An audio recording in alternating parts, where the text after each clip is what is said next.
so much of being a Latina, especially first generation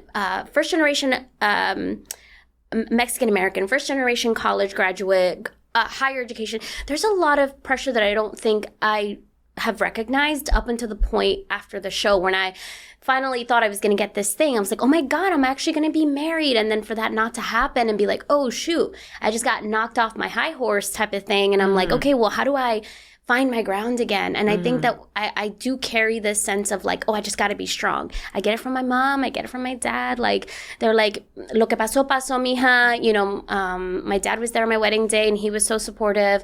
My mom was there wedding day and post-wedding day to just really like help scrape me off the ground. Yeah. Like, you know, and so yeah, I do think that there's this sense of like, I have to be strong. But then also like, I needed to recognize that it's okay to not feel strong in that day. Yeah. And so going through that experience, I would do it all over again if I knew that it would soften me up a little bit. Because sometimes I'm a little too hard and a little too cold. And I'm like, okay, girl, like, bring it back, warm it up, and just like, it's okay to be vulnerable. It's okay to cry. Girl, I didn't know how to cry before Love is Blind. Really? I didn't like it. It gave me like just more like a secondary symptoms. Like I'd get really sweaty, or I like couldn't breathe, and like I just didn't have like a cathartic cry that people talk about. And it wasn't until after the show that I like worked with my therapist on how to cry and how to like literally just let it out. And I'm like, how do I control this? I'm like, you know, she's like, no, you gotta let it happen.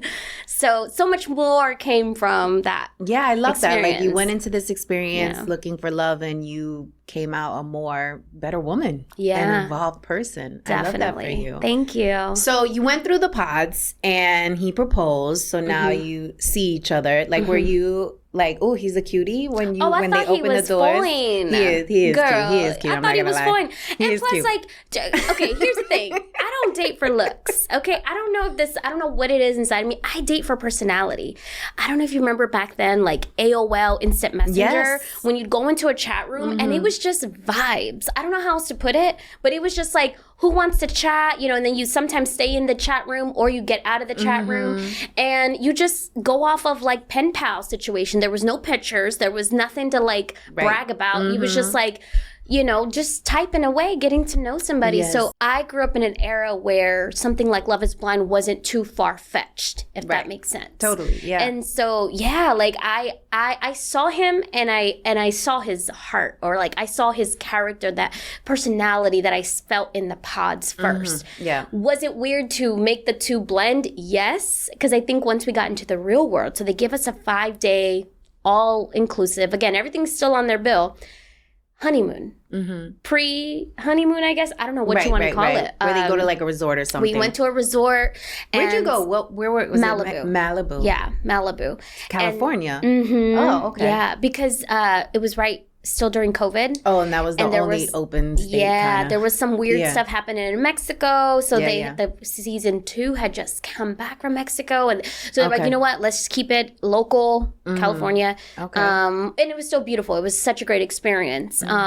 At that place that we went to, and yeah, it was. I think at that point it was oh shoot, this is getting real, because now I have this person, a fine ass that you gotta like be in the same room with. A very good looking gentleman. And be in the same room with. Yes. Or close. And